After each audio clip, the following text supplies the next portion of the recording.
Hello, everyone, and thank you very much for joining this stream. My apologies for being a couple of minutes later.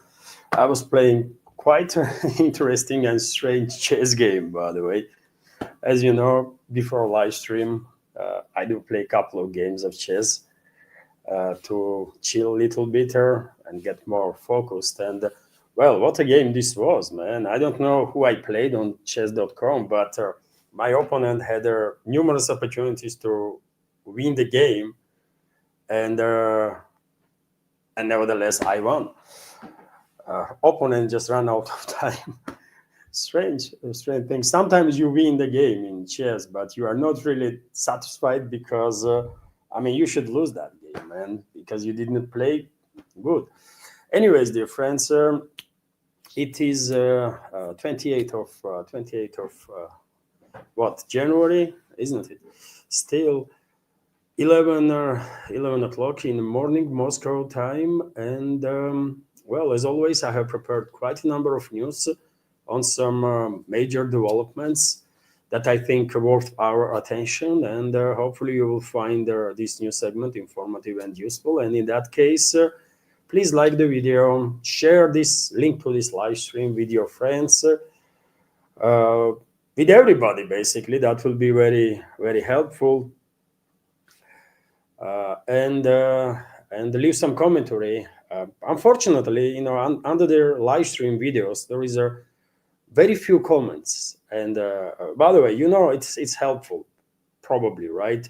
So at least tell me hi or something like that. By the way, that does not have to be some extra complex comment. Just a simple one, hi Levan, how are you doing? That kind of stuff, man. It will count for a comment anyways, right? And the algorithm will probably take that comment in account. So yes, if you can, please do that. After the news segment, if there are going to be any questions, sir, I'll try to react, especially from support platforms, by the way, either Super Chat on Rumble or through Boosty or PayPal, right? And as I said, there is quite a lot of news, and let's start, right? And by the way, if you appreciate my work, please consider to support her. Without your help, I wouldn't be able to stay in this field of news and political commentary. So if you think I bring something useful to community, then well, please consider to support me under this video. In the description box, you will find there all the links that can be used for that. Link to PayPal, Boosty. Subscribe to my Patreon if you can, dear friends. Monthly subscription starts from $5 there. And subscribe to my Boosty if for whatever reason you dislike Patreon. I have quite a lot of extra content there, and for Patreon members, I will say, and Boosty members, I will say that later on today I will have a second news update, as it is the case for last couple of weeks at least, when I regularly have a second news update on weekdays. Okay, that's been said, let's go through some news now. And as I said, lot of news, by the way. I don't even know how long this live stream will last, but I think all this news deserves attention. And I'm going to start with this report from RIA Novosti about work of Russian air defense systems past night. And report says, which is based on Defense Ministry's latest update, that Russian militaries intercepted 75 drones that was launched by Kyiv regime with assistance of NATO. I can give you some details on that. So Russian militaries shot down 24 drones over the Krasnodar region, southern Russia, 23 drones over the Crimea, also southern Russia, 6 over the Black Sea, obviously southern Russia, 5 in the Belgorod region, central Russia, although we might argue it's a southern Russia too, by the way. Another 4 drones were hit in Astrakhan region, southern Russia, 3 each in the Kursk region, and over the Sea of Azov. So as you can see, main geography of these long-range attacks on Russian Federation conducted by Kyiv regime and its with assistance of NATO is a southern part of the Russian Federation, at least this time around.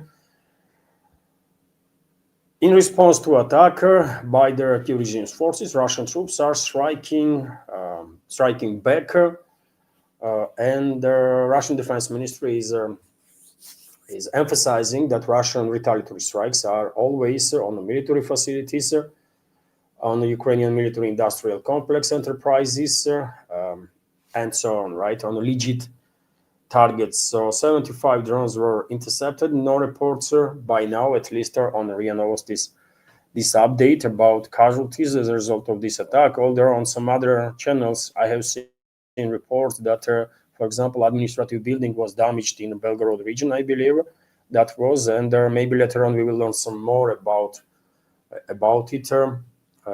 And of course, if there is updates on that, I will share additional information during the second update on my Patreon later on today.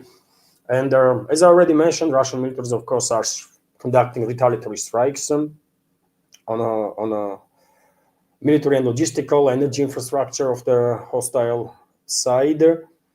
And even though mainly these long-range precise strikes that are conducted by Russian troops are done with their cruise missiles, relatively long-range cruise missiles, and Iran drones, sometimes Russian militaries are using updated or modified drones that are using Starlink navigation, Starlink internet, basically for communication. And Starlink is, of course, U.S. company that provides internet that belongs to Elon Musk. And foreign minister of and by the way, due to these Russian retaliatory strikes, there is a massive, of course, energy collapse on the Kiev-controlled territory, and there is a exodus actually that is happening from major cities that are still controlled by Western-backed terrorist regime there. But I will talk about it a little bit later. On the topic of these Russian drones that are adopting Starlink, Radzislaw Sikorski, foreign minister of Poland, will get upset, I guess, right? And he tried to play tough on Elon Musk, and he wrote her on Truth Social, "Hey, big man, Elon Musk, why don't you stop the Russians from using Starlinks to target legit targets, I will say, on a Kiev-controlled territory. Making money on war crimes may damage your brand," Radzislaw Sikorski is saying. And if anyone is committing war crimes, it's a Polish terrorist regime, obviously, and terrorist regimes of other NATO member states, and they should be quiet, right? And hopefully one day all of them will be prosecuted, including this dirty scum, Radzislaw Sikorski. And Elon Musk didn't wait longer before retaliating verbally on this truly scum of humanity, by the way, that Radzislaw Sikorski is, and entire so-called elites in Poland or in their anti-Russian camp, generally speaking, right? And Elon Musk wrote in response, "This drooling imbecile does not even realize that Starlink is the backbone of their Kiev regime's military communications." He said Ukraine's military communications, but it's not Ukraine, it's a terrorist regime of Zelensky, Western-backed terrorist regime that does not represent Ukraine or the people that are living in these former Soviet republics, and are unfortunate to have citizenship of that quasi-state controlled by scum of humanity, which is Western ruling class, obviously, right? And Elon Musk has a point, by the way. If we shut down Starlink over their Kiev-controlled territory, then Kiev regime's forces will have tremendous issues, right, on their hands. But yet again, time and again, we've been witnessing, right, a public demonstration by Western so-called elites how illiterate, uneducated, ill-informed they are. And Radzislaw Sikorski, who is yet again foreign minister of Poland, by the way, right? Foreign ministry is a significant institution, and foreign ministers supposed to be, I mean, at least somewhat educated, right, on the topics that are discussed.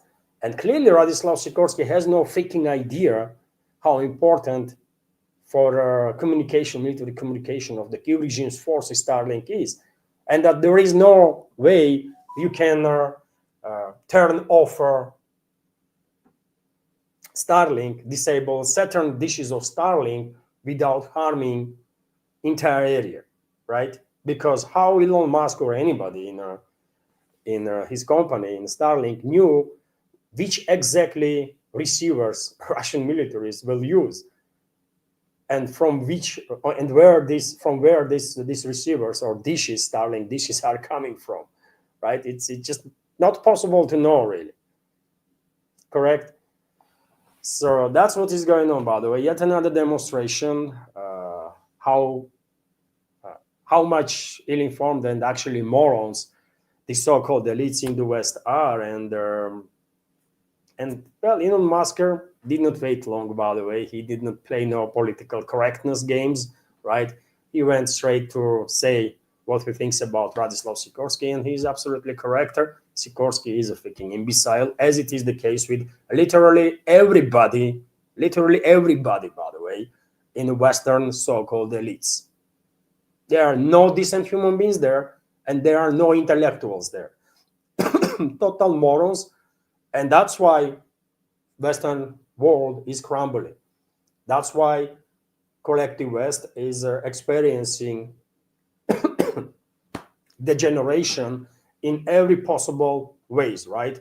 Degeneration and in economy, degeneration in our social fabric that is stretched beyond our imagination in many Western countries, the degeneration in degradation in the political class, political culture, and everything.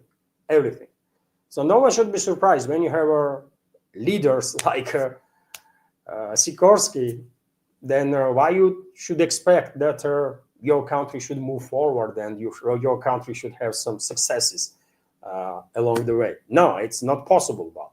It's not possible. One should only expect degradation and degeneration when they are led by creatures like that. Filth, basically. That's what they are, man. Filth. TASS news agency, meanwhile, is reporting that to confirm, by the way, that Western ruling class and including Polish so-called elites are truly filth and scum of humanity, right? I'll give you news exactly about that. Maria Zakharova, representative of Foreign Ministry of the Russian Federation, called the Polish president's words a mockery of the memory of the Holocaust victims. And I can tell you what happened, by the way. Polish President Karol Nawrocki, who is extreme Russophobe, by the way, extreme Russophobe, Polish President Karol Nawrocki's statements about the role of Soviet soldiers in the liberation of their prisoners from the Auschwitz-Birkenau concentration camp in Auschwitz, Poland, constitute a mockery of the memory of the Holocaust victims. Russian Foreign Ministry spokesperson Maria Zakharova told the TASS news agency earlier, speaking at the memorial ceremony, by the way, at Auschwitz Museum. Nawrocki, president of Poland, acknowledged the liberation of the Nazi concentration camp, prisoners of this Nazi concentration camp by Red Army soldiers, and same time he accused USSR of unleashing World War II and starting the Holocaust. So this imbecile, truly imbecile, by the way, this scum of humanity that is called President of Poland, out of his freaking Russophobia and total degeneracy, went to say that Soviet Union started the Holocaust. I don't know what to even say about this stuff, man. Polish people should be ashamed of themselves for such a leadership that they have, man. Sikorski, Nawrocki, rest of the garbage.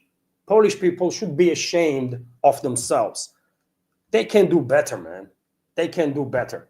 They might hate all of us here in Russia as much as they want, right? But they should never ever allow themselves to fail on such a level to accuse Soviet Union of starting the Holocaust. I mean, this is just truly next level of degeneracy, right? And if Polish society had a dignity, they would march on the streets of Polish cities that were liberated from Nazi Germany by Soviet troops and demand from their leadership apology for this kind of statements. But I'm questioning dignity and the decency of the Polish society, all of it, man, because they have none. In their hatred of Russia, they lost dignity, decency, and their humanity, by the way. And I'm saying this about whole Poland, by the way, everybody there, right? There might be one or two people that are outraged with this kind of behavior of their leadership, but one and two people does not make change when it comes to society's appearance, right, on a world stage. And this is, by the way, this is just next level of degeneration, correct? And the Polish criminal leadership allows to accuse Soviet Union of launching World War II, by the way. You all have noticed that. And they are accusing Soviet Union for that because of their Molotov-Ribbentrop agreement before Great Patriotic War started about non-aggression, right? It was a non-aggression pact. And these criminals in the Poland, in the Polish elites, or in their so-called ruling class of the West, love to use this pact, this agreement against the Soviet Union and now against Russia, accusing Moscow of actually launching Second World War, which is insane, right? At the same time, these imbeciles, by the way, these imbeciles are completely ignoring Munich Agreement, right? Munich Agreement, in which UK, France, not without US involvement, have agreed with the Nazi Germany, very same Nazi Germany, by the way, to disintegrate Czechoslovakia, basically, right? So if we want, I mean, if anything, by the way, if anyone wants to do some revision of their starting point of the World War II, then one should look at that Munich conspiracy, that Munich agreement between Western powers, right? UK, France, not without US, and Nazi Germany. But yet again, in the Western world, by the way, probably nobody has any freaking idea what happened, what that Munich agreement is, and why I mentioned Czechoslovakia and what's going on. Because their educational level in the Western world is like zero, man, almost zero, one might argue, right? So for such statements, by the way, I would recall a Russian ambassador from Poland and shut down. I will cut diplomatic ties with Poland immediately, because enough is enough, man. Enough is enough.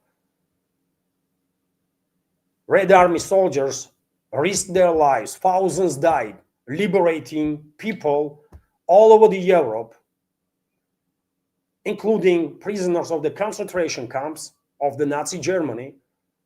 And they dare, current elites of these European states, dare to accuse Russia or the Soviet Union, Moscow, of starting a World War II and starting a Holocaust. This is outrageous, by the way.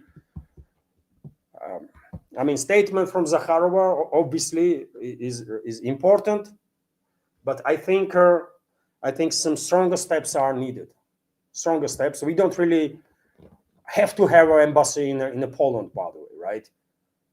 There is nothing to talk with the Polish so-called elites. Literally nothing to talk with them. So let's shut down Russian embassy there, man, right? And recall all our stuff. That's what should be done. That's what should be done, because this is an embarrassment. This is a assault on Russia on a scale that cannot be tolerated ever. We cannot let these degenerates talk like that. And by the way, who is talking? Representative of Poland? Do you know that during the Warsaw uprising, you know who was Jewish uprising, by the way, in the Jewish ghetto? You know who was suppressing rebellion? Who was killing those people that rise up? Poles. Poles were killing them, right? Germany, Nazi Germany, was providing assistance, but most of the killing was done by Poles. Polish people were killing Jews. And Polish people killed a lot of Jews, by the way, right? And they never apologized for that. And it is time to remind them of their own history, right? Because they love to talk too much. So let them learn their own freaking history. And maybe we have to remind them that, because no one else will. Let's continue with some other news. And RIA Novosti is reporting that, well, I mentioned there is a Russian retaliatory strikes on the military, logistical, energy infrastructure of the hostile side on a Kyiv-controlled territory, or NATO-controlled territory, let's say, as it is, right? And as a result, there are already reports that hundreds of thousands of people are fleeing the cities. Just from Kyiv, allegedly 500,000 to 600,000 people went to other regions, mostly in the western parts, right? And they are not being received well there. Western Ukrainians hate everybody, including their own fellow countrymen from central regions and the eastern regions. They literally hate them, right? But nevertheless, also I think this news is important, that 500,000 young people have left not just cities, by the way, but Ukraine itself, Kyiv-controlled territory itself. Let me give you information. At least 500,000 young people have left Ukraine in the past 6 months, according to Verkhovna Rada Deputy Sergei Nagornyaka. These figures, and this is quote, these figures are very scary for us in this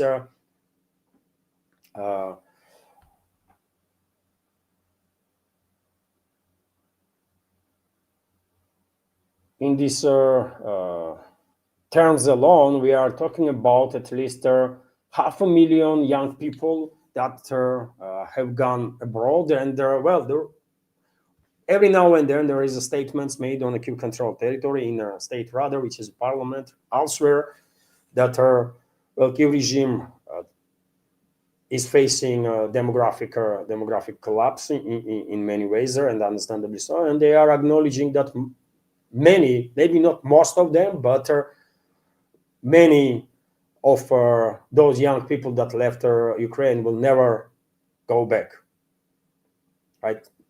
They will try to settle down somewhere in Europe, in North America, elsewhere, in whichever direction they are moving. And I remind you, dear friends, that even though Western so-called media will never tell you this, in Russia here, we have 5 to 10 million Ukrainian citizens. Many of them are becoming Russian citizens, right? Dropping their Ukrainian citizenship, in many cases becoming Russian citizens. And of course, this number is corrected every now and then. But I remind you that during the recent event, when Russian president was answering the calls or the questions from all over the Russia, from people, he mentioned the numbers up to 10 million. right? So up to 10 million citizens of Ukraine came to Russia. And no one is complaining here, by the way. You're not gonna find people that are complaining. I mean, this many Ukrainians came here and they are taking our jobs and that kind of stuff. As you're gonna hear in Europe, everywhere you go in Europe, there's complaints, right?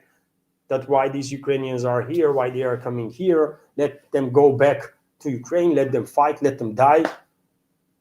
You know, am I correct? All over the Europe, you're gonna hear complaints. Here in Russia, never. And you know why? These are our people. These are our people, by the way. Right? We don't consider them to be aliens, as Europeans do, right? And the citizens of Ukraine know that. Citizens of Ukraine know that perfectly well. And very many of these 500,000 people will probably travel from Europe to Russia, right? They will come to Russia eventually, as many already did, by the way, as many people already did. And to make it easier for citizens of Ukraine to come to Russia, there is this report, this initiative actually from the Russian side to open humanitarian border crossing with their Kiev-controlled territory. And well, if this will happen, by the way, of course, this will be,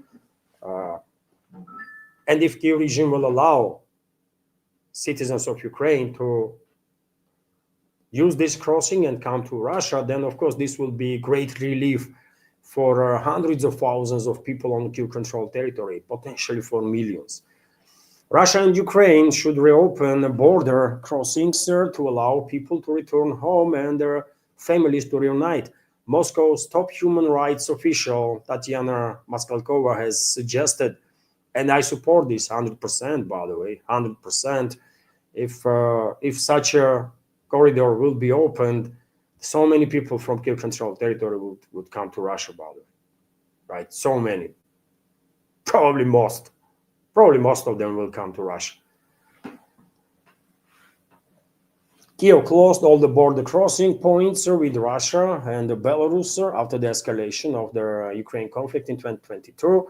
And we have a quote here from Maskalkova: "We should discuss the possibility of opening one border crossing point for Russian citizens who want to be returned with their relatives and loved ones," Maskalkova said in a meeting with lawmakers on Tuesday. This would help those who would like to leave but no longer have their necessary documents to legally leave their country through other routes, she said. Maskalkova added that her office helped her reunite more than 50 families in the past year. Moscow is also in talks with Kiev about the return of Russian citizens taken by retreating Ukrainian forces from Kursk region. She said there are at least 12 Russian citizens that are being held in Ukraine's Sumy region do not have no opportunity to leave and have effectively become hostages, she explained. And well, in this particular case, she's talking about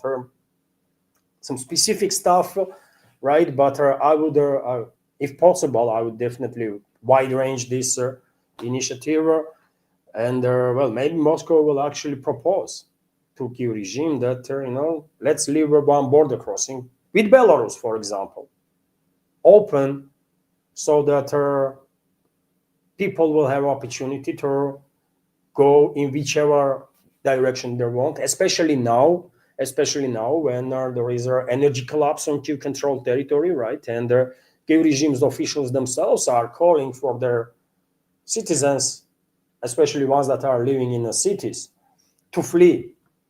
So in many cases, those people cannot go or will not go to Europe. They just don't want it. But they might well come to Russia, right? Through Belarus, let's say. And they should have such opportunity. Although I have doubts that Kiev regime will ever agree on that. Because you can imagine queues, right? If citizens of Ukraine had the opportunity to come to Russia, crossing the border with Belarus, let's say, safely, right?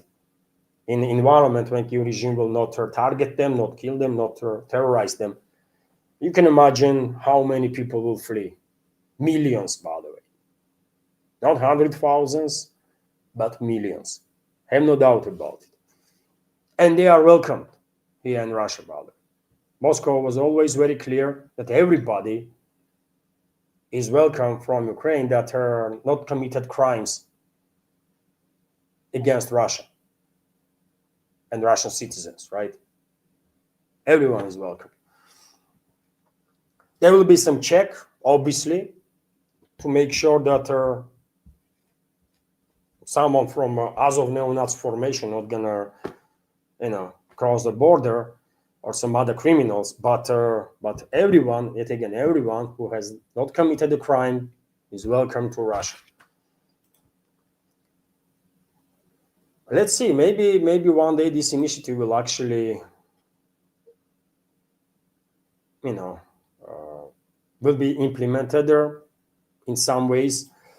Anyways, let's continue with some other news. And the so-called foreign minister of so-called Ukraine, Sibiga, spoke about Ukraine's plan for a peaceful settlement. Let me give you some details on that. Ukraine plans to sign a treaty ending the conflict with the United States, and the United States then will sign the treaty with Russia. European Union is not expected to participate, stated Ukraine's foreign minister, Andrei Sibiga. I mean, I would say kind of a strange configuration there. Your regime is signing agreement on peace with US, and then US and Russia also are signing agreement. What's going on here? Last time I checked, US was a side in this conflict, right? US was a leading hostile nation, hostile state in this proxy war that West is waging against Russia. Correct? US is an ally of this terrorist regime of Zelensky. So what's going on here? I mean, how they see implementation of this stuff? That Kiev regime is signing agreement with Washington, and then Russia has to sign agreement with Washington about what exactly, right? If US wants to capitulate before Russia, okay, I don't think Moscow will have any issues with that, but otherwise, I mean, how this can even technically happen? Anyways, let's go through some details. If we are, and this is quote, if we are talking specifically about this 20-point framework, it is a bilateral document that will be signed by the US and Ukraine. The US should also sign with Russia, Sibiga said in an interview with the Ukrainian publication European Pravda. According to Sibiga, negotiations are still ongoing and the current configuration is not final. The EU is present in the negotiation process and is providing security guarantees, the minister assured them. Okay, by the way, they're gonna be no freaking 20-point peace plan agreement signed by Moscow with anybody, because I went through all these 20 points in one of my streams, and with the exception of few points, there is nothing there that Moscow can even consider to work on, right? So it's a non-starter. It's a complete non-starter. So Sibiga is dreaming. Sibiga is dreaming, brother. He's clearly out of touch with reality. And he also went to say that Zelensky is ready to personally meet with Vladimir Putin to resolve issues regarding territories and control over the Zaporozhye nuclear power plant, stated the head of Ukrainian Foreign Ministry, Sibiga. And this was reported by media. And yet again, I mean, these delusional idiots have to be neutralized, man, right? No one can take this scam of humanity seriously, isn't it? Zelensky is ready to meet with Putin. Who the hell is Zelensky, man? Who the hell is freaking Zelensky? If Putin wants to find out position of globalists, somehow he can talk to, I don't know, Macron, maybe even Stammer, by the way, or Scholz, official high-ranking representatives of the globalists. But who the hell is freaking Zelensky, man, to waste time talking to that garbage? I mean, come on, man. right? And after all, very same Zelensky banned any negotiations with the Russian side in 2022 or 2023, right? So he cannot even conduct such negotiations because that will break his own decree, right? And that talks will be illegal. Such a conversation, such a negotiations will be illegal from Kiev regime's legislation point of view, right? And Moscow knows that perfectly well. And that's why Russian leadership was always very clear that the situation with legitimacy of the presidential institution in Ukraine has to be resolved. Has to be resolved, right? Anyways, and just a few days ago, Zelensky once again made statement that there are going to be no territorial concessions.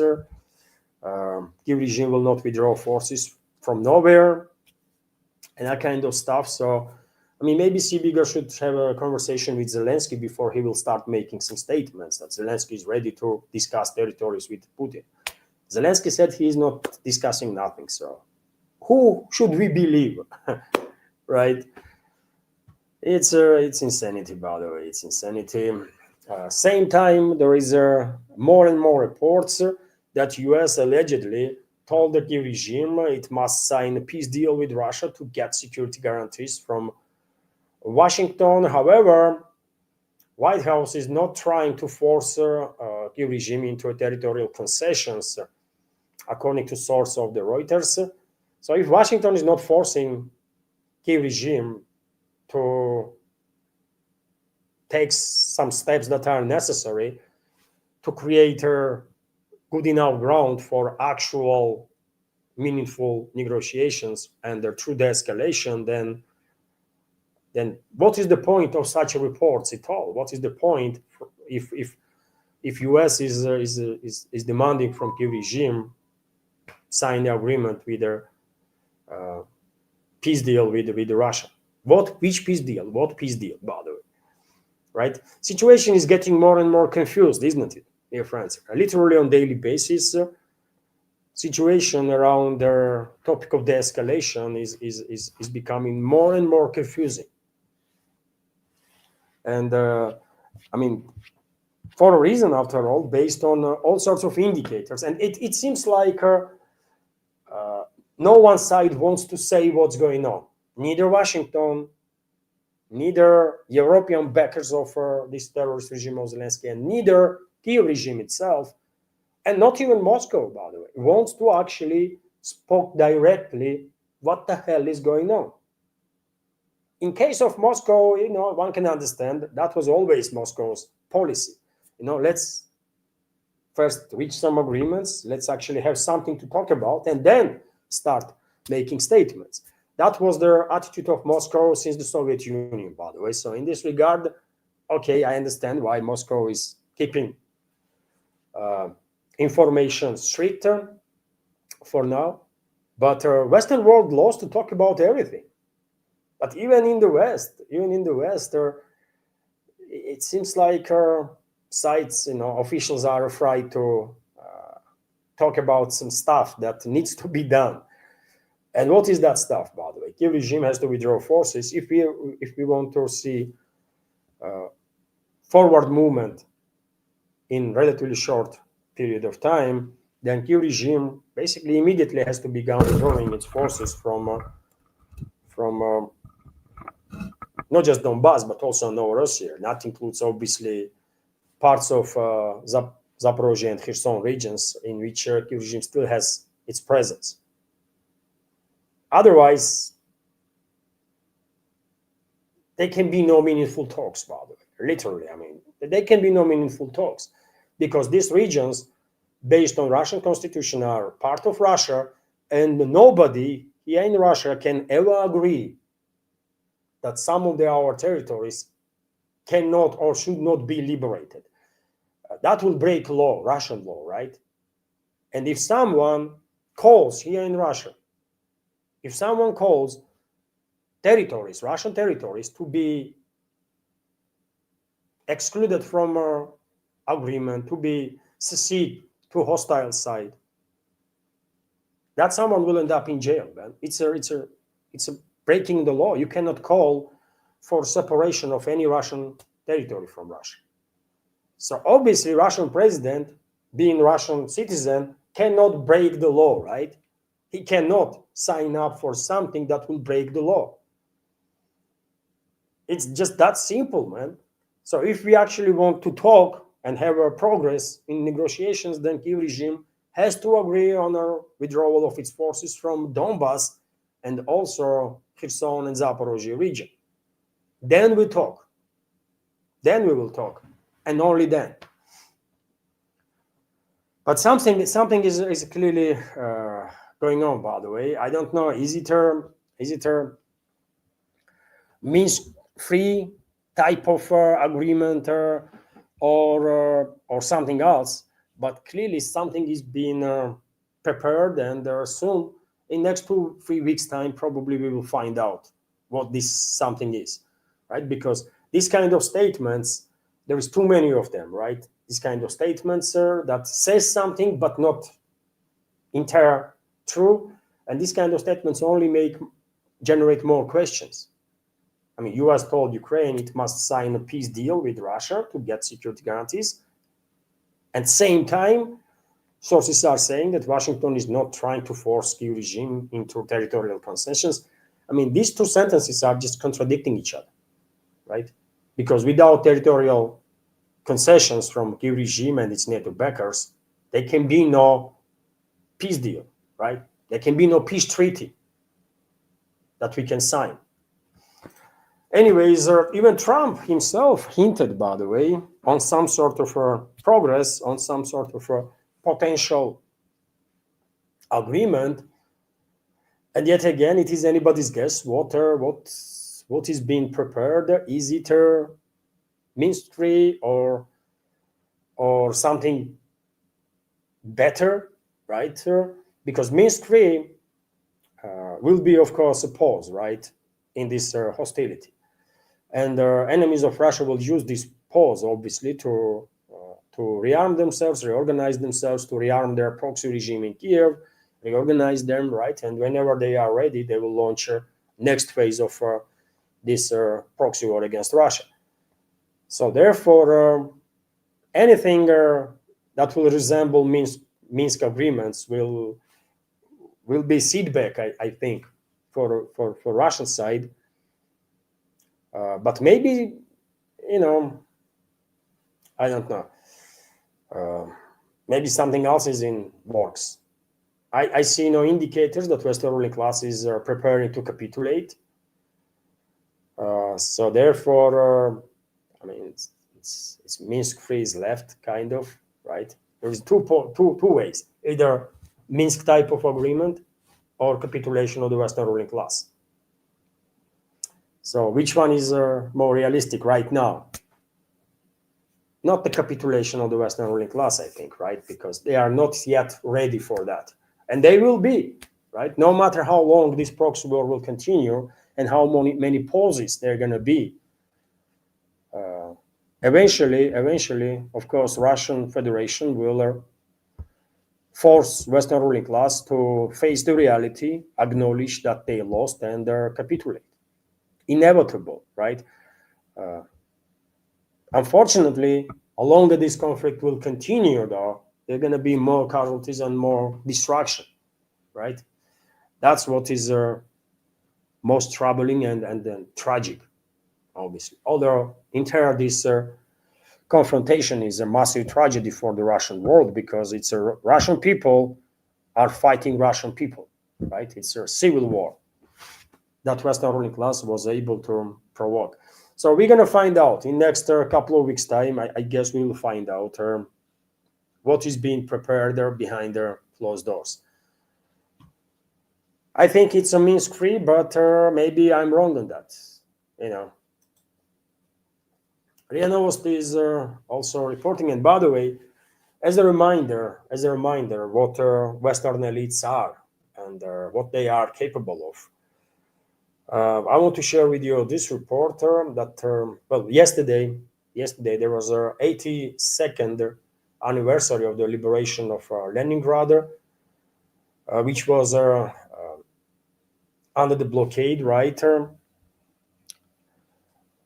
82 years ago, Leningrad was finally free. And it was a massive tragedy, obviously. It was a massive tragedy. Nazi Germany committed, obviously, yet another crime against humanity with this blockade of the Leningrad. From 1 million to 1.5 million people died in Leningrad, by the way, according to sources. Just think about it. 1 million to 1.5 million people died in Leningrad, which is now St. Petersburg, by the way, during their siege, during this blockade. Many of them died of starvation. Many were freeze to death. And if you think this wasn't just Nazi Germany that committed this crime, you are wrong. Of course, majority of our community know perfectly well that it was not just a Nazi Germany and forces of Wehrmacht. There were other countries too that participate in this crime against humanity, genocide of the Soviet people. And on this matter, I want to share with you, I want to remind you which countries, formations, military formations from which countries were also participating in a blockade of Leningrad. So it was obviously Nazi Germany, right? But also military formations from Belgium, Italy, Spain, Netherlands, Norway, obviously Finland too.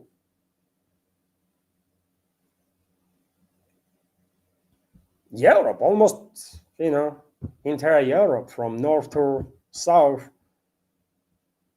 from east to west, right?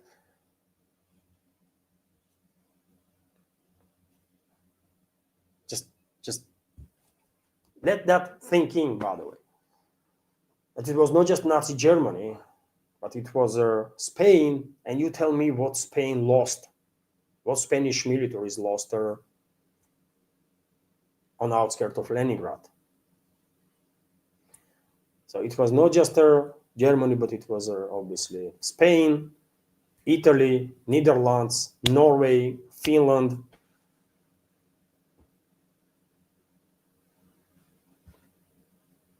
And I'm quite sure there were formations from other countries too, by the way, right?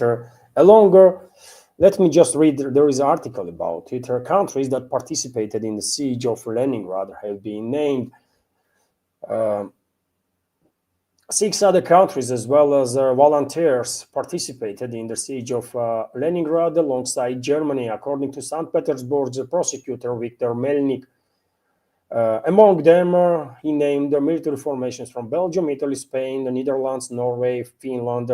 Furthermore, at their first hearing of the St. Petersburg City Court on the lawsuit seeking recognition of their siege as a genocide of the Soviet people, Melnik clarified that more than 1 million people died during the siege of Leningrad.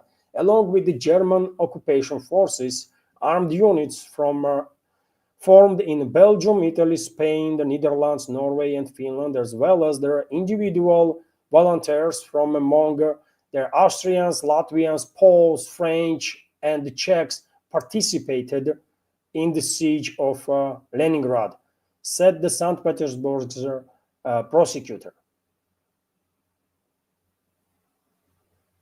So that's what European elites are, by the way. And if you think European elites or European ruling class now is any better than European elites during the Second World War or the Great Patriotic War, then sorry, you are mistaken. Current ruling class probably is much worse than even That was during the Second World War. Much more cannibalistic. So that's how it is. Europe, all of Europe, or European ruling class, tried to exterminate Soviet people and destroy Soviet Union. Nazi Germany, once again, Nazi Germany, Finland, that was also fascist, by the way, right? At the time, and still is, I think. So Nazi Germany, Nazi Finland, Spain, by the way, also fascist, right? There was a civil war in Spain for a reason, and well, unfortunately, fascists won in Spain. Then they still rule the Spain to nowadays. Although they pretend to be like better human beings, but they are actually scum of humanity. So yet again, Nazi Germany, Nazi Finland, Nazi Spain, Nazi Belgium, Nazi fascist Italy, obviously, Nazi Netherlands, Norway, right? Poles, Nazi Poles, by the way, were also participating. Nazis, fascist Czechs, Lithuanians, Austrians, French. And this is just a blockade of, when it comes to blockade and genocide of people in Leningrad. And we all know, by the way, that alongside Nazi Germany, there was a numerous number of Hungarians were fighting, Romanians, Bulgarians, by the way, right? Many others. That's what European ruling class is, man. And they don't change for the better. They are even worse now. Reminder, with whom we are dealing, you know, and you know, some more news, and as I said, lot of news actually that I have bookmarked for this live stream. How long it is already? It's 52 minutes, right? It's 52 minutes, but I will continue nevertheless. So, well, recently I reported, dear friends, about a corruption scandal that may go big, right? In from Kiev controlled territory to France, and the report was about corruption deals between Kiev regime and the French military and political leadership in regards to contract on deliveries of about 100 Rafale fighter jets from France to Kiev regime. And according to reports, there is no intention to deliver anything, actually. In reality, sites were planning to scam, to steal basically funds that would be allocated for these 100 planes, from most likely from that 90 billion euro loan that Brussels approved just recently for Kiev regime, and to prolong this proxy war for next 2 years. And they are in search for another 40 to 60 billion for on top of that 90 for very same time frame, right? So contract was, and according to reports that I see, Kiev regime and the French political and military leadership was planning to scam Europe, basically European taxpayers, that are eventually going to pay for everything, from 15 to 30 billion euros. Billion euros, by the way, from 15 to 30 billion euros. You know, quite something, isn't it? And 2 billion from this already being went through money laundering schemes. 2 billion was already allocated, right, to go all the processes of money laundering and to end up on accounts of whoever was involved, right, on bank accounts of those. And now we have also Similar type of report, right, about massive military purchases by Kyiv regime. This time around, it's 18 IRIS-T air defense systems that Kyiv regime ordered in Germany. 18 IRIS-Ts, by the way. Each IRIS-T costs, I don't know, at least $300 to $500 million, I guess, right? Each. Maybe more. Maybe IRIS-Ts are as expensive as Patriot is, right? And there are some reports that Patriot costs up to freaking billion, right? And so 18 IRIS-T, let's say it's 300 to 500 million overall. Money will amount to 7 to 9 billion euros at least, right? Because it's not just their systems themselves, it's missiles and service and this and that, right?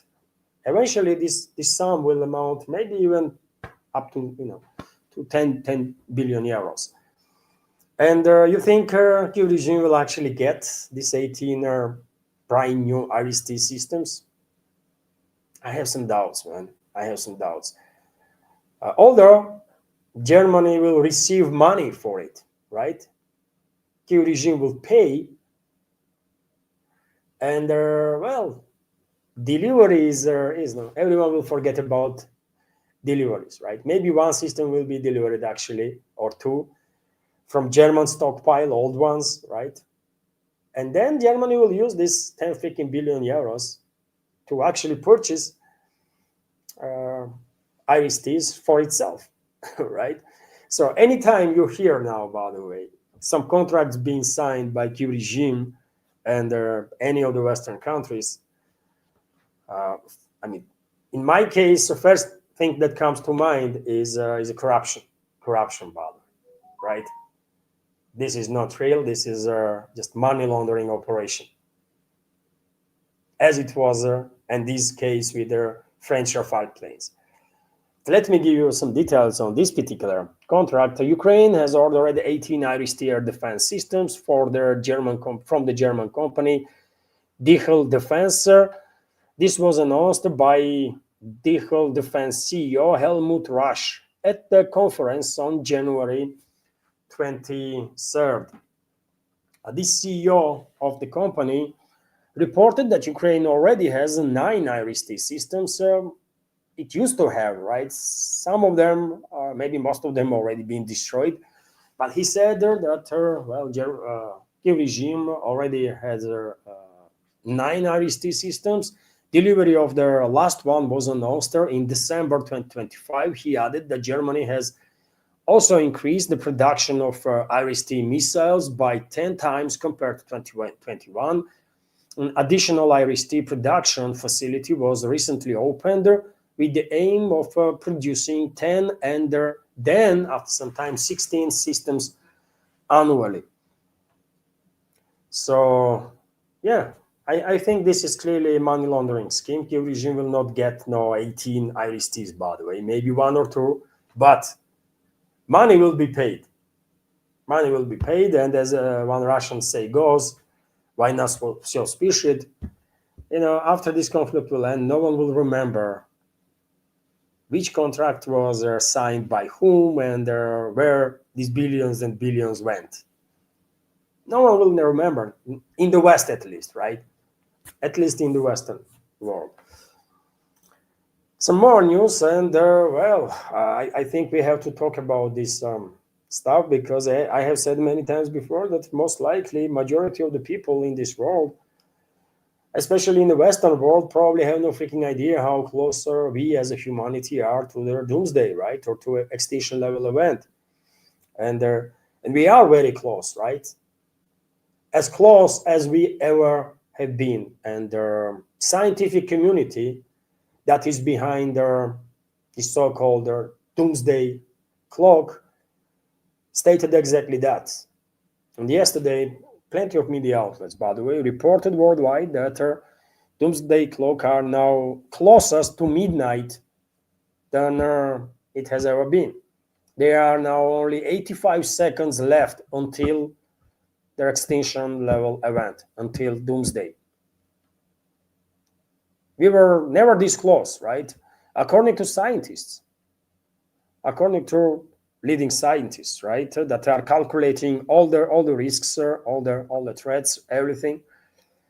And well, I can see why they are thinking that we are closer to doomsday than we have ever been, because after all, even during the Caribbean missile crisis, by the way, neither US, neither Russia or Soviet Union, let's say, were striking each other directly.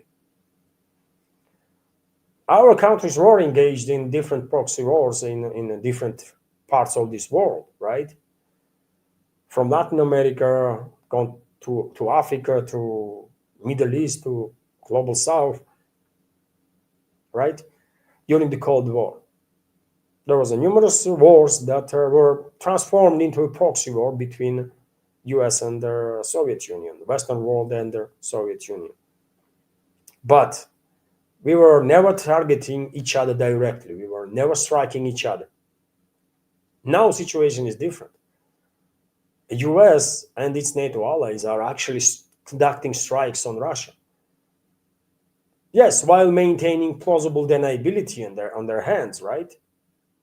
And they're saying that, well, it's key regime, by the way, that is launching all these missiles, our missiles, ATACMS, Storm Shadows, Scalp PGs, and so on. It's a key regime. But, I mean, in reality, we all know who is behind these attacks, right? Moscow knows who is behind these attacks. It's US in case of ATACMS and HIMARS systems. And ATACMS are launched by HIMARS, by the way, too. It's a UK in case of Storm Shadow. It's a France in case of Scalp PG, right? We all know that. And obviously, this kind of insanity has never happened during the Cold War. Neither Soviet Union, neither US, even though we were engaged, sometimes even in direct clashes against each other. For example, Soviet pilots were fighting American pilots over the skies of Korean Peninsula, right? This is, I mean, historically accurate statement. Very many Russian militaries or Soviet militaries were deployed in Vietnam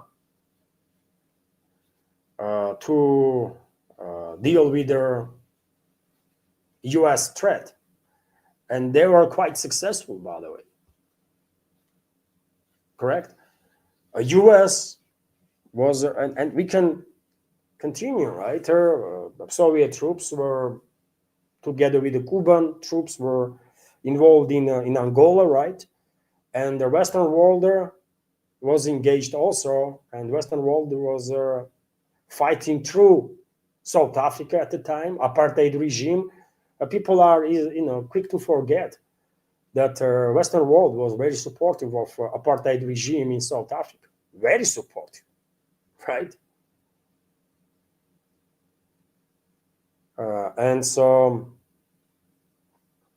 yeah, there was many occasions when our troops were even directly engaged in fightings on different theaters of operation, let's say, on different continents, but we never target each other directly on each other's territory, on each other's soil, with the missiles and drones and so on. But now things change. US allows itself, US ruling class is so emboldened, so insane and out of touch with reality that they are actually authorizing US intelligence and militaries to launch missiles to strike deep into Russian territory with the ATACMS, with the drones, with God knows what else, right? And they are also helping British militaries and intelligence and French militaries and intelligence to do the same with their missiles and the drones, right? So obviously we are as close to doomsday as it can get, right? Because only so much can be tolerated by Moscow, isn't it? At one point, I don't know when this day will come, but because everything that has its beginning has its end also, I guess if Western ruling class continues this escalation, and there is no indicators that they have any other plans, then one day Moscow might say, you know what, we try our best to avoid escalation. It did not work, and we're gonna retaliate now. And I think we really are close to that point, because it is impossible to believe that Kremlin is not paying attention to public opinion. Kremlin does pay attention to public opinion, and they're very well informed that significant, I would not say vast majority or whatever, but they know, they have to know, by the way, that significant part of society here in Russia is extremely frustrated, and with this constant restraint policy of the Moscow towards NATO member states that are directly targeting Russia, and are demanding or in support of more stricter policies. Myself included, by the way. I am among that part of society, as you can understand, right? And yet again, it is impossible to believe that Kremlin is completely ignoring public opinions. They don't. And they know perfectly well that Russian president is risking his political reputation, by the way. His political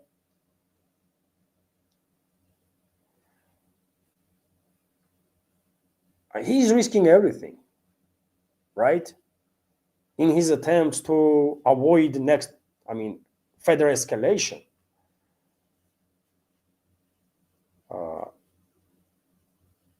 But at one point, probably even he will say that, yeah, diplomacy is not working. We tried. Let's do it other way now, because of course Putin don't wants to go down in history as a president during the reign of which Russia was targeted by almost everybody with impunity. I don't think Putin wants to go down in history as a president who allow this to happen, these attacks on Russia from NATO member states to happen with total impunity. And also, of course, we have to keep in mind that Putin most likely understands that at this point he just has to understand that whether if he continues any longer or much longer exercising this restraint attitude, restraint policy, then he will basically invite even more trouble upon us, upon Russia, upon Russian citizens, because Western ruling class will and already considers this restraint policy as a weakness. And I don't know if Russian president is informed about it or not. Obviously, he has no time to monitor the media or the internet as in a way we can, right? And therefore, I don't know if he is informed or not, but Western high-ranking officials are openly saying that they literally don't care what Putin has to say. That's how sure they are that all the stronger words from Putin, all their warnings were bluff. And this is not good, by the way. This is tremendous risk, because if Western ruling class is really sure, confident that no matter the level of escalation from their side, Moscow will not retaliate, then what is stopping them to go even, to commit even larger scale attacks, let's say, on Russia than they did already. So yeah, one day Putin most likely will say that enough is enough, and we will retaliate. And the scientists that are working on a doomsday project, they know this. They know that Western ruling class is playing with fire while constantly escalating against Russia. And they also know that most likely it is in some ways, thanks to restraint of the Russian president, this world is still recognizable. because once we retaliate, this world gonna change forever. I mean, I think this is true talk, and I think we're gonna retaliate, man. I think we will retaliate. It's only a matter of time, but I think one way or another. But day comes when Moscow will say, "Yeah, enough is enough. Let's put this dirty scum that Western ruling class is into their places, and then world will change forever." Although, meanwhile, UN, this useless organization, is is called for reduction in the tensions due to this nuclear midnight. They commented actually on this doomsday clock being closest ever to extinction level event to the midnighter, and they are calling for a global de-escalation. But I mean, yeah, it's a useless organization, and their call from them is also useless because no one gonna listen. Western ruling class not gonna listen for sure. And if you want to see root causes of their destabilization in this world, well, whenever you try to go to the root causes, you're gonna end up with the Western ruling class because that's their evil force, man. That's their main factor of destabilization in this world, Western ruling class.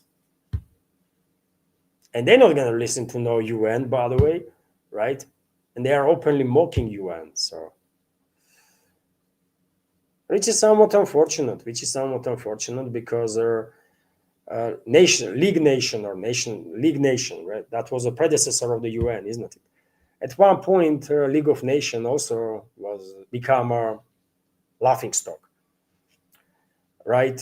And that was an indicator that relationships between the major powers are totally breaking down or significantly breaking down, and eventually we end up in a world war. And now we are in a situation when clearly, I mean, relationships or diplomacy is kind of dead. Relationships between Western ruling class and the rest of the world is abysmal, to say the least. And world order is collapsing before very our eyes. And I guess they're going to be another major global event after which we will have a new world order, which will work for the time being, right? But we clearly are somewhere at that point, I think.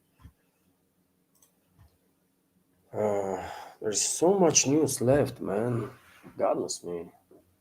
And this live stream is already 1 hour and 13 minutes. Should I continue? I'm a bit tired already. It's 1 hour and 13 minutes. Should I continue, dear friends? Just write something in the comment section. Let me know if, because if I continue, by the way, this live stream will last for another hour.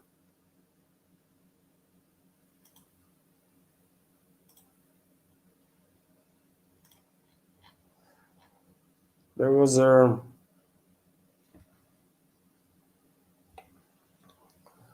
a super chat, by the way, on Rumble from Scooby. I will make screenshot of that and I will react on it after the news segment. And should I continue, by the way?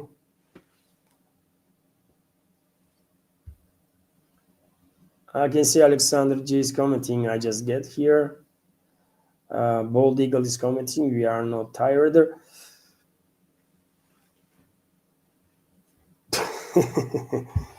Arthur Kotel is commenting. Preach it, brother. I'm not preaching nothing, by the way. I'm just sharing news and comment on that. And my hope is that my education, my experience makes my opinions relevant. That's all, really. That's all it is, actually. And okay, let's continue then.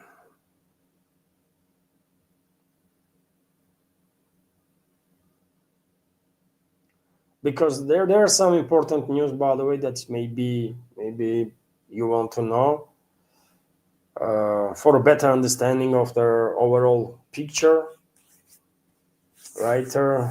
So, okay, I will go through at least her headlines. Warzone reported media portal that IDF, Israeli Defense Force, is preparing for use of strikes on Iran this week, which is quite a claim to make. But same time, none of us will be surprised, isn't it? None of us will be surprised to see U.S. strikes or U.S. Israeli strikes, U.S. Israeli British strikes on Iran, because well, I have said a million times before, right, that Western ruling class wants to destabilize whole region, provoke regional war on ethnic and sectarian lines, to shut down navigation into Persian Gulf and through Hormuz Strait, to cut off China from Middle Eastern energy sources, force China to get extremely dependent on Russian energy imports, and then Western ruling class at that point plans to derail Russia-China relationships and basically provoke military hostilities between China and Russia. That's their end game, right? They want to get rid of major competitors on a global scale while provoking confrontation between them, right? Which will decimate, if Western ruling class succeeds, that kind of conflict will decimate global South, not just countries involved, but global South in general, and their chances of their humanity to reach their better destination than a unipolar world run by Western ruling class, right? So therefore, none of us going to be surprised, obviously, not me at least, if and when U.S. attacks Iran, when Western ruling class will provoke hostilities between internal and otherwise hostilities in Middle Eastern countries and between them, right? And there are preparations underway. U.S. has begun, for example, large-scale exercises in the Middle East. This was announced by the U.S. Central Command of the Armed Forces. The aim of their maneuvers is to demonstrate their ability to deploy, disperse, and rapidly provide combat air support throughout the area of responsibility of the U.S. Central Command. Statement has said. So Americans are preparing, by the way, and the striking force of U.S. militaries is increasing literally on a daily basis. And now Iran is in a striking distance from Abraham Lincoln aircraft carrier strike group. Also, I think it is worth noticing that probably a leadership of Middle Eastern countries, including Gulf kingdoms, by the way, Gulf monarchies, understand what their plans are actually of the Western ruling class, and if they understand this, they know that they cannot allow any destabilization of either Iran or any other country in the region. They cannot allow a Western ruling class to succeed in provoking regional war in the Middle East, right? And maybe that's why a few days ago, United Arab Emirates stated that they will shut down their airspace, land, and waters, territorial waters, for any militaries that will try to use it against Iran, right? So United Arab Emirates stated that they are out of this fight. And now we have similar reports in regards to Saudi Arabia, and I predicted that this would happen, right? I hope Moscow and Beijing are doing a good job, and New Delhi hopefully also are engaged diplomatically to inform, to explain to these monarchies, right, to these regimes in Middle East, what is going to happen to the region and their countries and their people if Western ruling class succeeds in a provoking regional war. That will go down on our ethnic and sectarian lines. Well, in any case, Saudi Arabia will not allow its airspace or the territory to be used for military action against Iran, according to Saudi press agency. Earlier, Crown Prince of their kingdom, Mohammed bin Salman, told the Iranian president, Masoud Pezeshkian, that Riyadh supports resolving disputes through dialogue to strengthen regional security and their stability. So, very positive step from Riyadh for sure, right? There was a phone conversation between Crown Prince of Saudi Arabia and the President of Iran, and statements from Riyadh that Saudi Arabia is close for any military hostilities against Iran, close for US and Israel. I mean, this is good statements, good information. Question is, will Riyadh actually manages to stand its ground if Washington demands involvement of the Saudi Arabia? That's the question, right? Because I don't know, man. Washington might tell Riyadh that they will freeze all their assets of Saudi royal family in the Western world, all of it. And probably, I mean, we are talking about hundreds of billions of dollars, maybe trillions of dollars. Who knows, man, how much money these people have, right? Probably trillion plus. And well, that's something, isn't it? That's something, quite a leverage on part of Western ruling class. And Riyadh will know that these guys are not joking around, because they actually went and stole Russian assets, right? So, statement that Saudi Arabia wants to stay out of their confrontation and seeks peace and stability is good statement, but I'm not quite sure Riyadh will be able to stand on this claim. UAE might not be able to stand on its claims that they're not going to participate in any way, shape, or form. And today, tomorrow, Qatar, Bahrain, others probably will make Jordan. Jordan, I don't know, man. Jordan led by freaking pussy, right?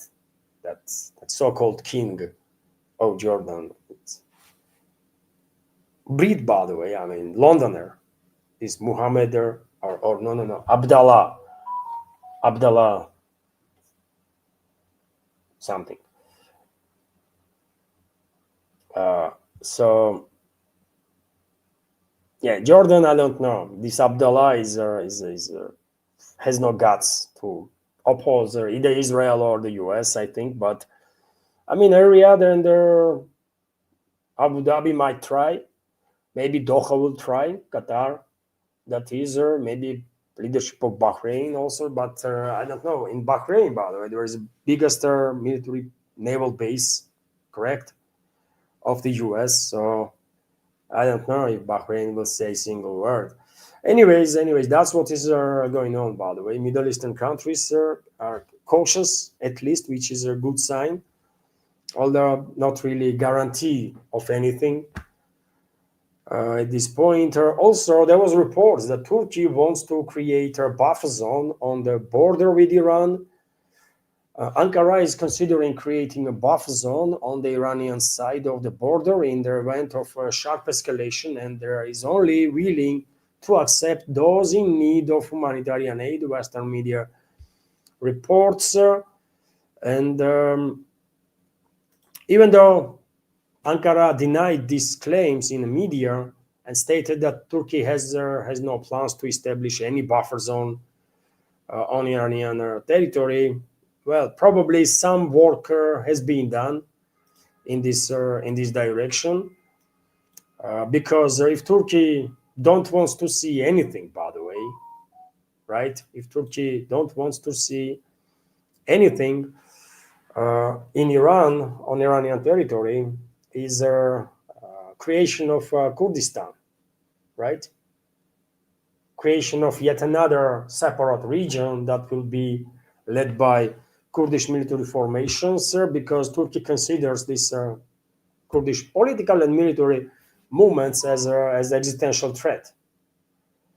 So Ankara might justify its military action with a humanitarian argument, but in reality, most definitely, Turkey will just try to occupy certain territories of Iran if Iran collapses, just to prevent Kurdish people to establish their own quasi-state, let's say there, because from Iran,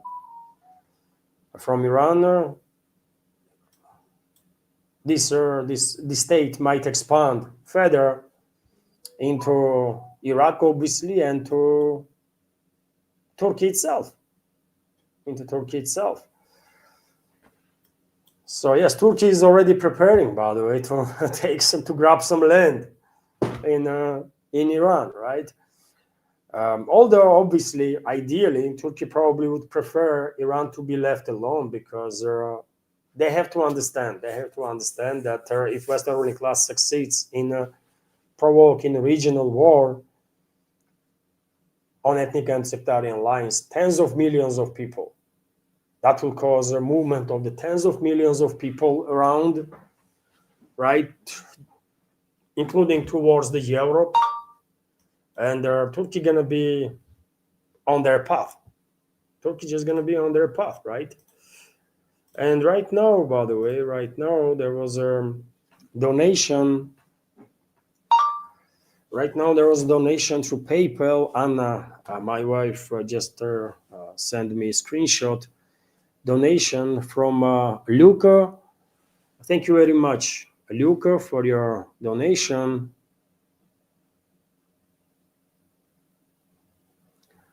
Donation is $12, right? 11.38. That's what it writes here. And Luke, I will answer to your question after the news segment, if I may, and I will react on a super chat on a Rumble also after the news segment. Thank you very much, Luke, for your donation through PayPal. And yes, let's continue with the news, dear friends. So yes, Turkey is already allegedly planning to grab some territories. And if anyone, I already said, if anyone's side is capable of stopping Western ruling class from succeeding in a destabilization of a whole Middle East and shutting down navigation in the Persian Gulf, that side is Russia and China too. Let's say Russia and China together. I would love to see India's participation. I would love to see India being more active on a global scale, especially in terms of deterring this insanity of the Western ruling class. But maybe not New Delhi don't feel that comfortable yet to play bigger role. But Moscow and Beijing cannot risk this much, cannot allow Western ruling class to succeed in the destabilization of the Middle East. And maybe this was the topic of the discussion that happened yesterday between Defense Minister of the Russian Federation, Andrei Belousov, and his Chinese colleague, Admiral Dong Zhen. Maybe this was the topic of discussion, among other things. And who knows, maybe two military officials from Russia and China also discuss probability of deployment of Russian and Chinese military assets into a Middle East, massive assets, by the way, into Middle East as a deterrent from a potential U.S.-Israeli attack on Iran, as a deterrent for Western ruling class. Maybe, because if Russia and China cannot stop Western ruling class, no one can, man. That's how it is. And I don't think this is random that this negotiation, these talks between defense ministers of Russia and China took place right now at this particular time when there is almost an imminent threat of attack on Iran. So let's see what's going to happen. And when it comes to Middle East, yesterday I made an announcement that according to reports, current leader of Syria or Damascus regime, al-Sharaa, was planning to visit Moscow, and allegedly meeting between him and Russian president was even scheduled. And this is true, by the way. Later on yesterday, Kremlin confirmed this information, and Putin will actually meet with the Syrian president today, on Wednesday, 28th of January. Parties plan to discuss the state of prospects for developing bilateral ties in various areas, as well as the current situation in the Middle East. The Kremlin reported about it, and later on today, probably media will report some more details about this meeting. But not for now. That's all we know. That meeting is taking place. Before visiting Russia, al-Sharaa, head of Damascus regime, had a phone conversation with the U.S. President Donald Trump, and Trump stated that it was a great conversation, and he is very happy about it. I mean, okay.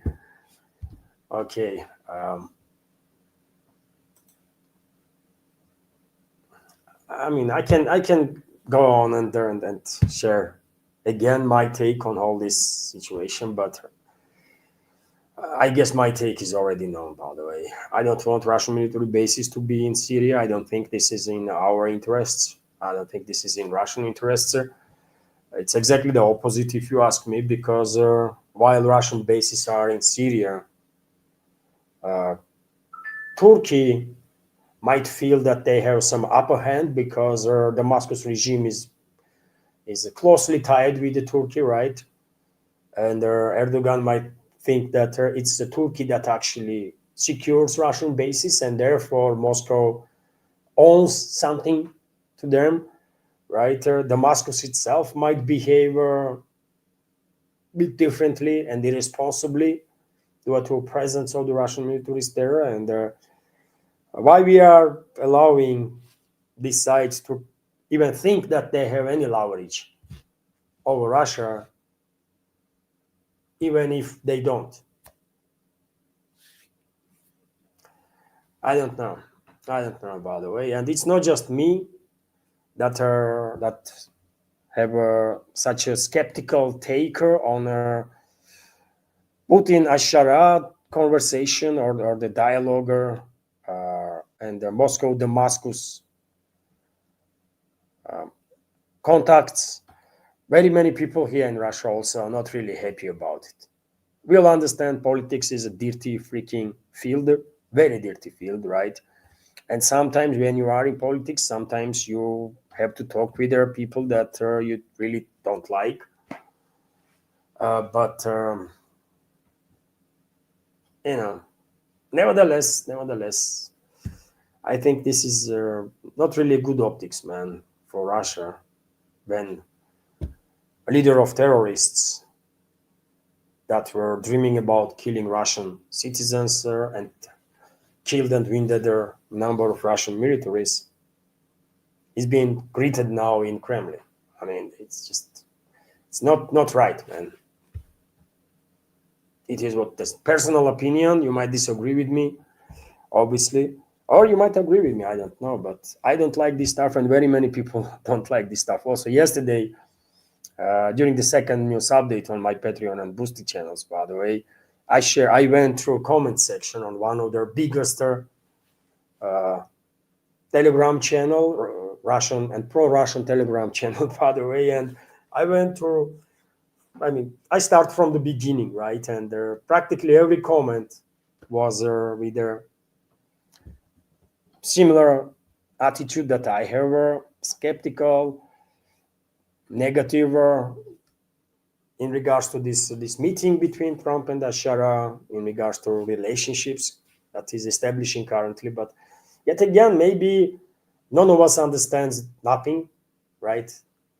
Maybe all of us are freaking morons that are skeptical, and that explains it all. And in reality, this is a great deal or something. But I don't know, man. I don't know.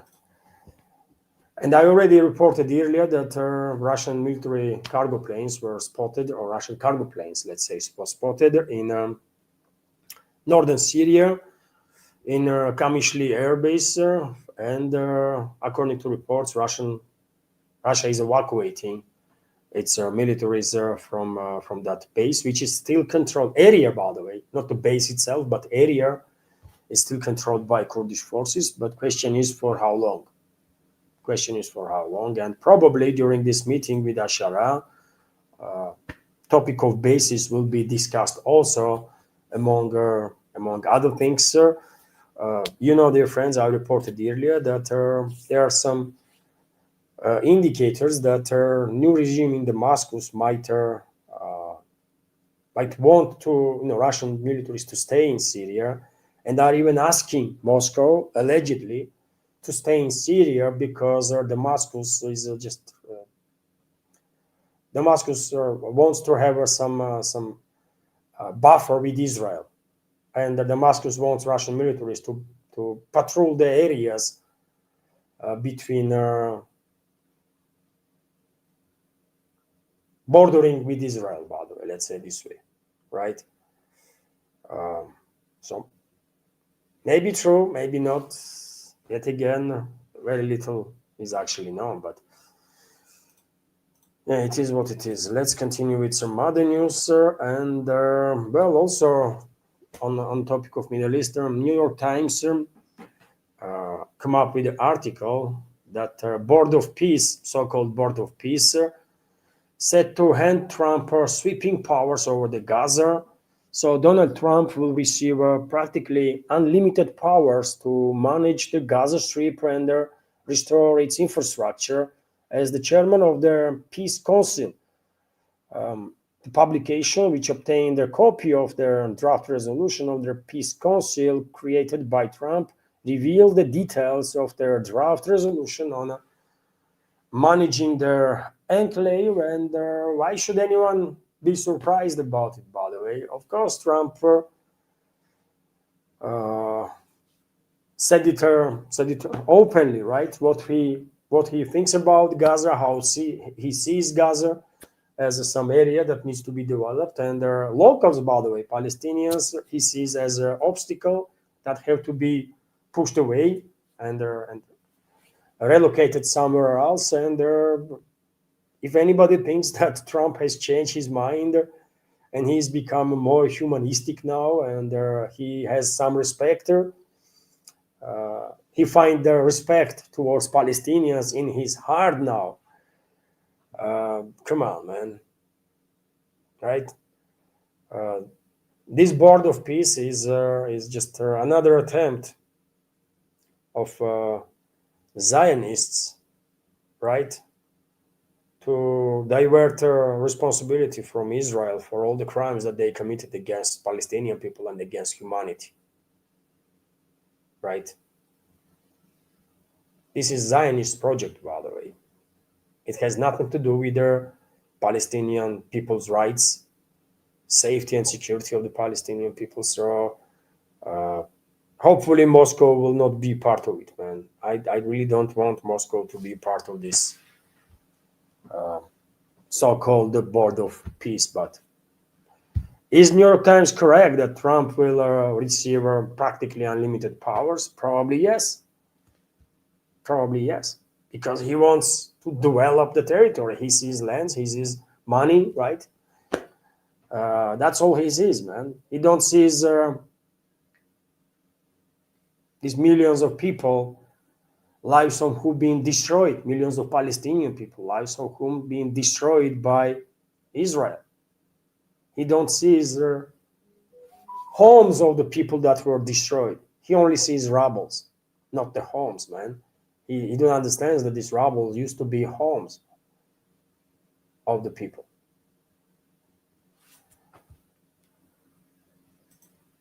You know, it's a shame on humanity that we still have leaders, by the way, that have no heart and soul. Honestly, right? I mean, nobody's perfect, of course. Nobody's perfect. We'll understand this, but for God's sake, man, in 21st century, don't we deserve leaders that will be decent human beings?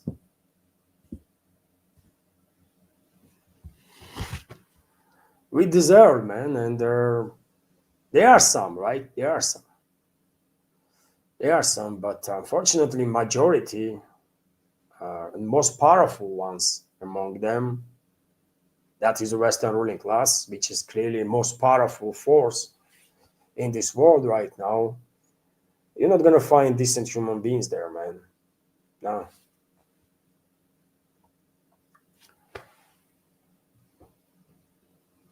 U.S. to terminate some sanctions against Venezuelan oil sector, Reuters reports, which is well quite understandable. U.S.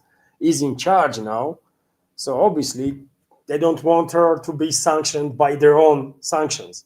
So they will lift some of the sanctions, and for whatever reason, maybe to somehow help this Caracas regime now.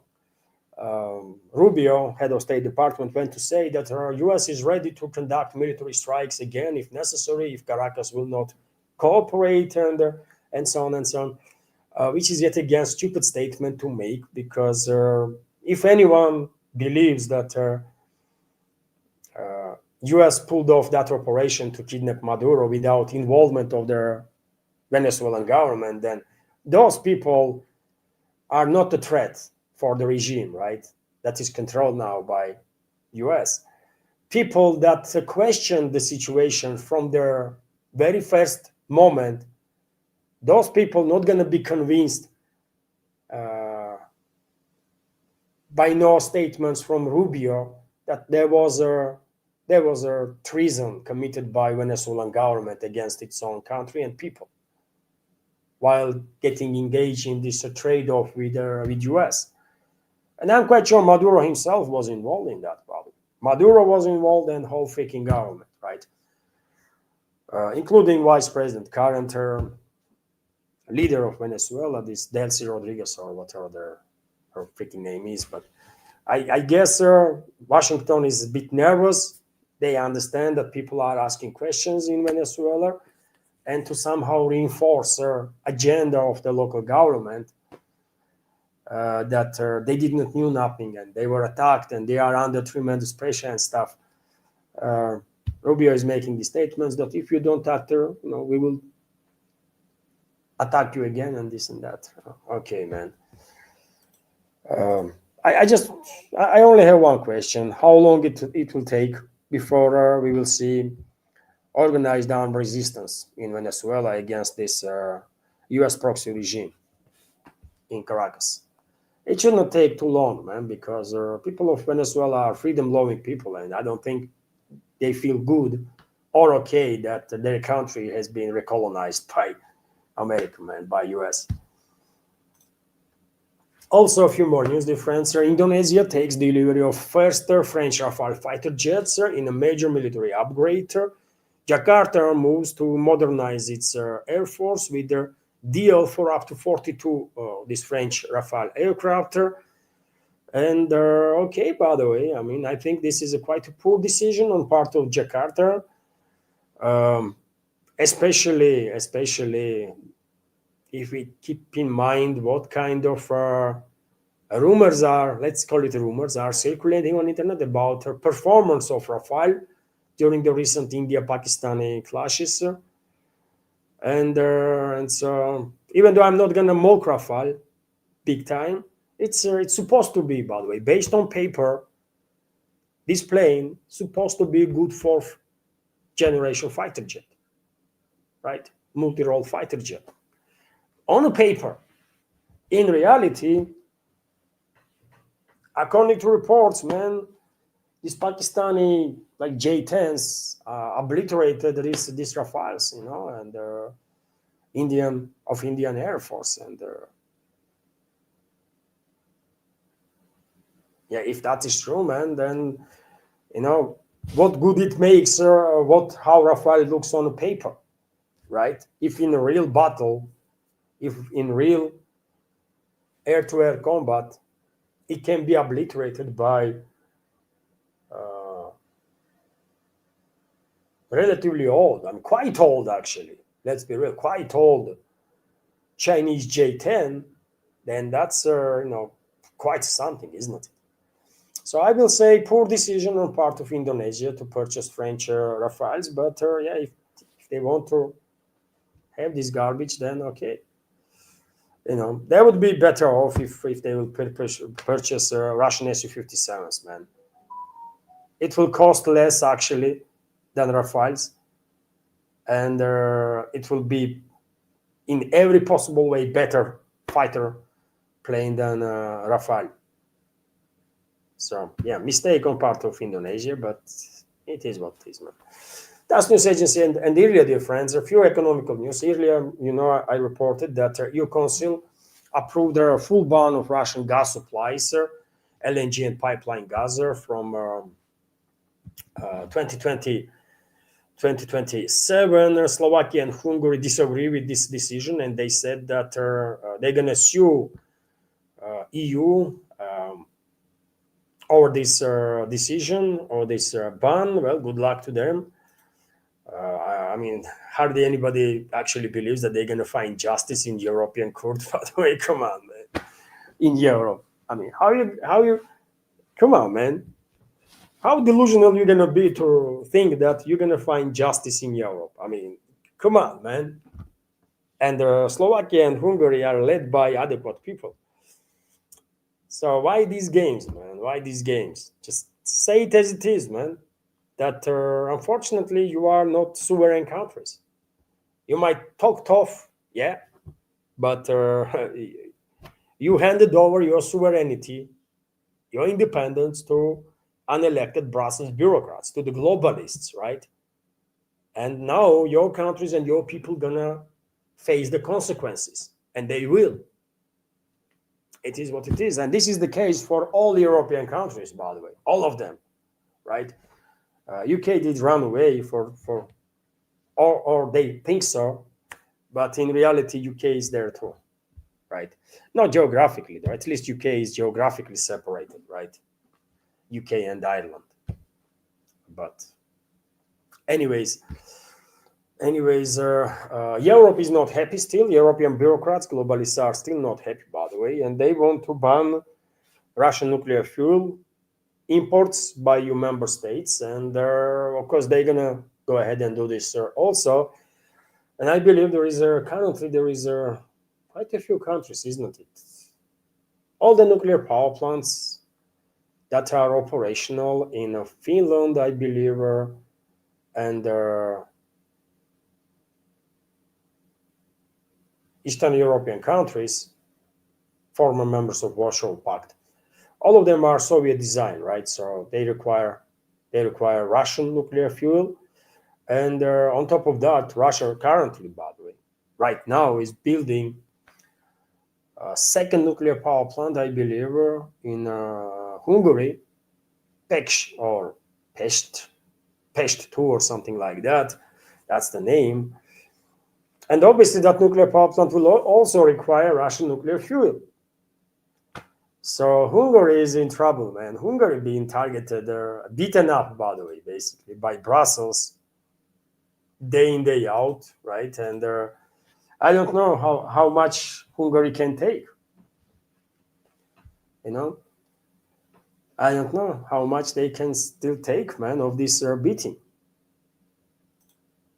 First of all, people of Hungary, man, are they okay with this nonsense?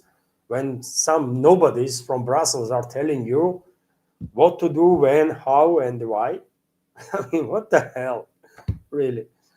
And when it comes to EU sanctions, by the way, if you think it's only Russia that they are against, no, man. EU imposed sanctions on over 30 countries with population exceeding 2.2 billion, according to UN envoy, by the way, and UN special envoy should know think or two about it, right? So 2.2 billion people being sanctioned by EU. They love this stuff, man. They love sanctioning everyone and everybody and everything left and right. They just love it, man. If you add US to this list, then I guess 80% of humanity will end up being sanctioned one way or another, directly or indirectly. Crazy, isn't it? Crazy.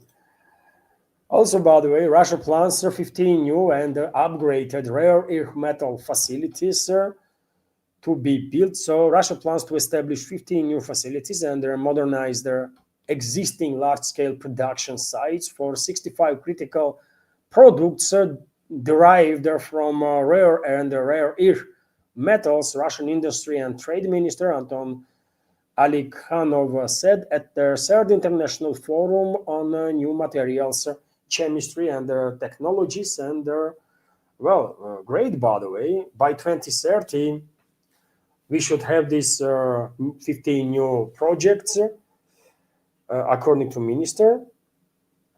And hopefully they will succeed. Hopefully this project will succeed. And even though we are a bit late in this field of rare earth, but everybody is late with exception of China, right? Every other country literally is late, but China. The Chinese are, I mean, they are extremely clever, man. Their level of strategical thinking is definitely something to study, right? And they realized long ago, decades ago, that these so-called rare earth materials gonna play a crucial role, and they do, right? They invested hard, by the way, in this field, and they build their infrastructure, and that's why they are dominating the market, by the way. And when I say dominating, I mean 95% plus of all the rare is one way or another but linked to China. That's how dominating China is in this field. And even though we are a bit late to game, hopefully in a couple of decades time from now, we at least will be able to provide our own economy with all the necessary stuff, or maybe even be able to sell some for export. So something positive there, something positive. Also, none of you are going to be surprised, of course, dear friends, that there is another record there when it comes to gold prices. Yesterday, at some point, gold was trading $5,145 per ounce, and now, right now, as I'm making this live stream, maybe prices are even higher than that. So this rally continues, and great for all the people that invested their savings into gold and silver. By the way, silver is increasing too, obviously, and therefore, not surprisingly, while commodities are gaining momentum and increasing in prices, including precious metals, US dollar is losing, by the way, over 10% of its value just in past 12 months.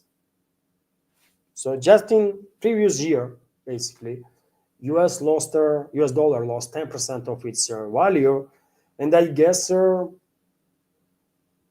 this trend will continue, right? Throughout 2026, throughout 2027, 8, 9, and it's just unstoppable process. It's just unstoppable process. At one point, I mean, US dollar probably will undergo full-scale devaluation. And longer this process continues, obviously, higher the prices on commodities gonna go. There is direct link, and also indicator that the process of de-dollarization is just unstoppable. And that's it. That's it for now. Clearly, process of de-dollarization is unstoppable, and we all know this. That's what is good about our community, by the way. We are quite well informed about freaking almost everything. Not perfectly well informed because we have no access to classified information, but on the other hand, on the terms of open sources, I think our community is one of the top ones out there, right? We are quite well informed people on the major matters, right? So, dear friends, let me now highlight.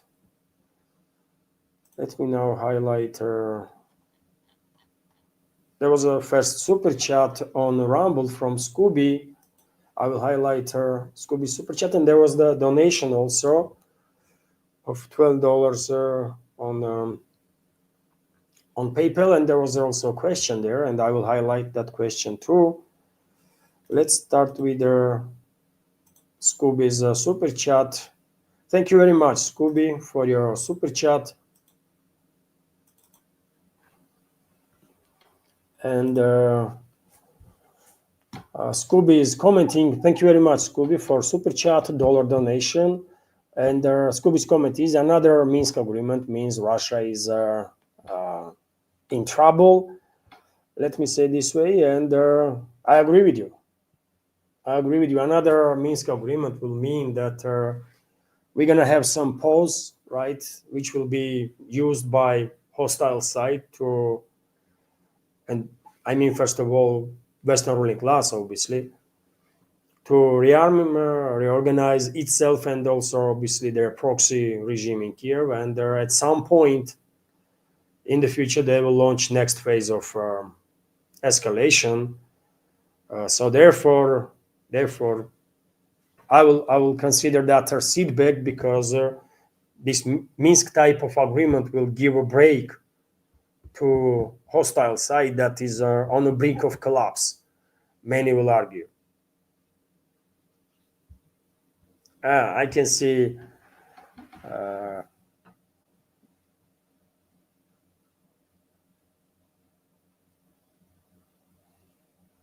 you know, and so yes, that's how it is, and I agree with you, Scooby. We are fucked basically in some ways if we will agree on a Minsk type of agreement. It would not serve our interests. But this is my personal opinion. I am quite sure many other people probably will have a similar opinion, but yet again, decisions are not on us. Decisions are on leadership of Russia, and we can only hope that they know what they are doing, man. That's all we can do, really. Analyze the situation, share our opinions, and hope that our leadership knows what they are doing, man. How else? Thank you very much, Scooby, once again, for being supportive and for your commentary and super chatter. And also, let me react on a question from Luke. Once again, thank you very much, Luke, for and when there is a donation on PayPal, dear friends, I only say first name and the RAN member of community tells me that I should not mention even the name. I'm not mentioning. In this particular case, there was no such a comment, so I will say, Luke, thank you very much for $12 donation through PayPal. And Luke's question is a question from NSPK77. After the failed Putin assassination attempt, Russia attacked Western Ukraine with the Oreshniks. Do your military sources indicate there is more to come? Keep up their good work. We should not expect another Oreshnik demonstration anytime soon, in my personal opinion.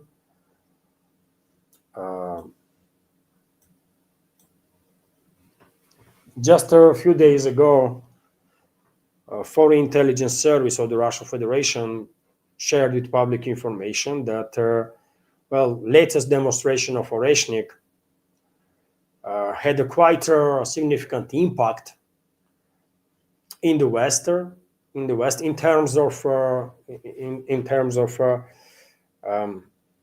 message that Moscow sent. And if this is true, then I think there is no actual need to conduct another demonstration of this weapon system. Everyone understands of its capabilities. And there is, targets, by the way. Oreshnik is a quite specific weapon system, and you don't really want to waste this missile system targeting some even manufacturing plants, by the way. And in the Lvov region, where latest strike was, earlier there was different speculations, right? That underground gas storage facility was targeted, underground bunker, and this and that. And eventually, I believe Russian Defense Ministry itself shared the information that aviation plant was a target in a Lvov region that was providing technical assistance to whatever planes Kyiv regime's Air Force has. F-16s and Mirages, probably Mirage 2000s, and whatever else they still have. Couple of Soviet-era Su-27s or the MiG-29s probably too. And reports are that plant was significantly damaged, even with these dummy warheads that did not have explosives in it, but kinetic energy was such that they still managed to cause tremendous damage on the facility. But still, by the way, Oreshnik is too specific to be used against plants, especially with dummy freaking warheads, right? Or rentary vehicles. So until I don't think Oreshniks will be used anytime soon on the Kyiv controlled, ever, or anywhere on the Kyiv controlled territory. And maybe next time we will see Oreshnik being used is going to be against some NATO member state. I think personally that next time we will see Oreshnik being deployed, it's going to be against NATO member state in retaliation. NATO will do something, and I guess Moscow will authorize retaliatory strike with Oreshnik on that particular NATO country.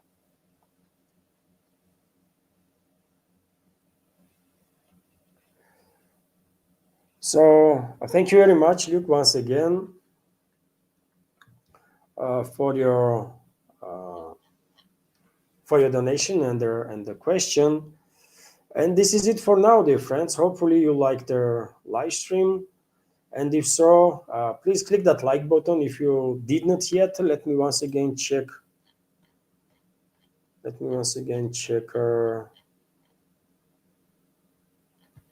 Rumble. There is no more super chats there, and I will check Boosty right now, dear friends. So nothing through Boosty, and as always, dear friends, if there is during the live streams, if there is questions through PayPal, let's say, and if Anna is busy at the time and cannot send me screenshot, I will react on the question during the next live stream, but I'm definitely not going to miss the question, right? So this is it for now. Thank you very much for participating in this live stream, dear friends. Have a wonderful day. And I will just remind you all that if you want to help me maintain this project, under this video in description box, there is links to support platforms. Please consider to subscribe to my Patreon page or page on Boosty. And for Patreon and Boosty community, I will say that later on today, I will have a second news update. Thank you all. Have a wonderful day and take care. Bye.